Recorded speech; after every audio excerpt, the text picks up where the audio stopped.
What's going on, guys, and welcome back to another episode of Career Mode. This is episode number 86, and we start today's episode with a game against PSV. So just like in the last episode, our first game is against the Dutch side as they come to the Hawthorns here. Of course, we beat them away in the Netherlands by 2-1.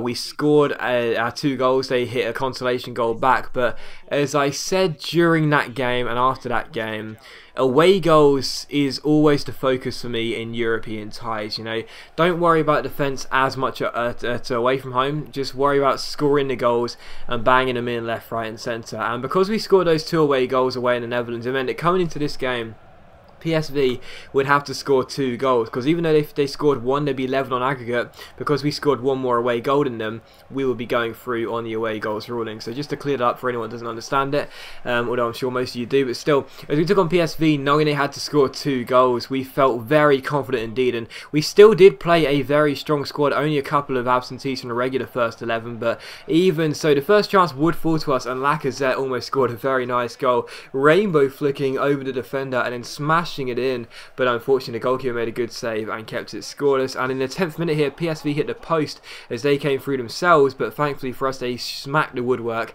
and we got the ball away. So still 0-0, but a couple of great chances for both sides early on here.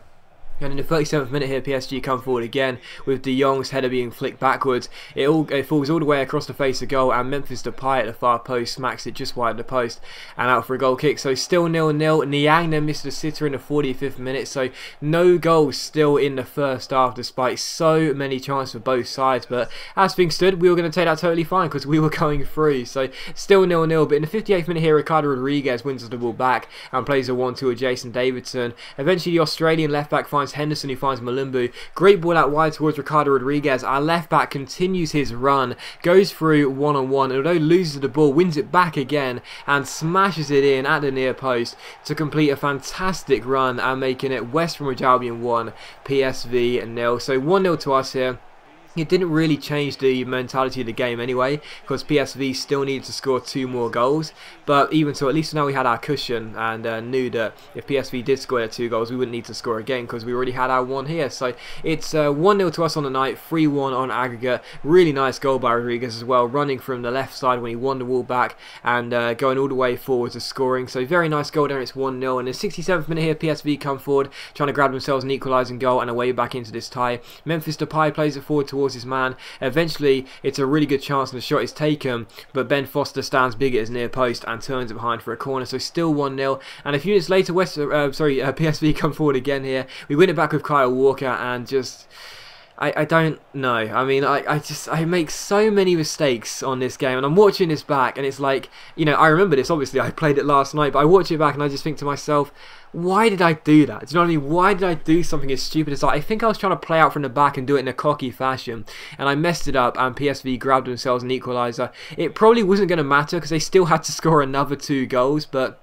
even so, I was frustrated to lose our clean sheet by doing something as stupid as that. But we hit the post, the post was struck in this game for the 2nd time in the game. Victor Anichebe going forward, but his shot hit the post and was cleared away. So we both hit the woodwork once now, and it was still 1-1. And in the 90th minute here, it was still 1 apiece, 3-2 to us on aggregate. We were still going through. PSV still had to score another 2 goals. Jason Davidson almost scored, but the goalkeeper stood big, and they got the ball away. And it was how the game would finish. So West Bromwich Albion 1, PSV 1. And yeah, it was a frustrating game. It was a frustrating game because, you know, although they did have a lot of chances and a draw was probably a fair result, we did play better and we were on course for the win and the clean sheet. And as I've said many times before, I like to get as many clean sheets as possible because defending is something I'm not very good at, and obviously, you know, getting clean sheets makes you a bit more confident in your abilities at the back. But even so, it's my mistake. I watched that goal back and I think, like, what was I trying to do with Zambrano? Like, I know what I was trying to do. I was trying to chip it over the forward player and score, play out from the back really cheekily and just work our way at the pitch, but there was just no need, you know what I mean? Just blast the ball away and the danger's clear. But even though it's my fault, and I'll have to try and amend that the next time I'm in that sort of situation. But still, we take on Sunderland for the second and final game of today's episode, and this game came 2 days after even the PSV games. We had 1 day's rest before travelling to the Stadium of Light to taking on Sunderland. And I've said before, we've got a really bad run of fixture congestion right now. I'll show you what I mean in the next episode, which is the Capital One Cup final against Hull City. That'll be a live commentary, look forward to that. I'll show you what I mean in that episode, because I'm playing that as soon as I finish this one. But it's like, we've been so unfortunate with the amount of games we've had in quick concession, and you know, the fact we've got an FA Cup replay to play as well in the next few days too, it means that we're barely getting any rest time. And as you can see by the team I picked out there, yes, there are still first team players in Walker, Mauricio, Rodriguez, Henderson and Lacazette, but still a much changed side. Even the goalkeeper was changed for this game because of stamina reasons, and it's becoming really frustrating for me because I haven't been able to get a first 11 and played them for, you know, like 4 or 5 games on the trot. I keep on having to make change after change after change, and in a way that's good because you get to see more of the players, and you get to see different and well, just different players, I guess, which is kind of fun 'cause it's more different. But even so, it's still frustrating to know that I can't get a pattern going with my team lineup because we've got so many games in quick concession. But there were a couple of early chances in this game, and in the 40th minute here, Jordan Abita goes on a lovely run down the left-hand side. Really good chance here, drills in across. It falls to Danny Ings, and Ings should have scored to make it 1-0 there 5 minutes before the break. But lovely run by Abita there. However, it was still scoreless. In the 44th minute here, we go on the counter. Lacazette finds Danny Ings. It's a great chance for a 2-on-1. Ings finds Lacazette. He holds the ball up, fake shots around Patrick Van Aanholt, goes through 1-on-1, and he could not miss. So Lacazette getting himself another goal since arriving in January. I am just loving this guy. What a signing that is going to prove to be, as he smashes the ball into the bottom corner and makes it 1-0. The travelling fans can celebrate just before half time, so a really good chance on the break there, and that's what we've been good at all through the series, and you know, all through my YouTube channel. The way I've always played offline is quick counter-attacking football, and it was showed there. Very nice goal. And in the 48th minute, Chris Brunt gets on the ball. Good chance for us here as he turns his man down this right hand side. Van Aanholt was not having a good game. When Chris Brunt is making mincemeat of you, you are not having a good game. The cross was played into the centre. Danny Ings won the header, but it was well saved by Pantilimon and turned away. So still 1-0. But in the 68th minute, Van Aanholt does go down the left hand side here and gets a good chance for Sunderland as he finds Jack Rodwell. He finds Mavrias, who chips it towards the far post, and Liam Brickut scores and makes it 1-1. So the Black Cats of Sunderland back on level terms here with 22 minutes to go. And at first I was almost certain Liam Brickut was offside, but obviously not, and Sunderland were back on level terms. So still now it's 1-1 here with 22 minutes to go.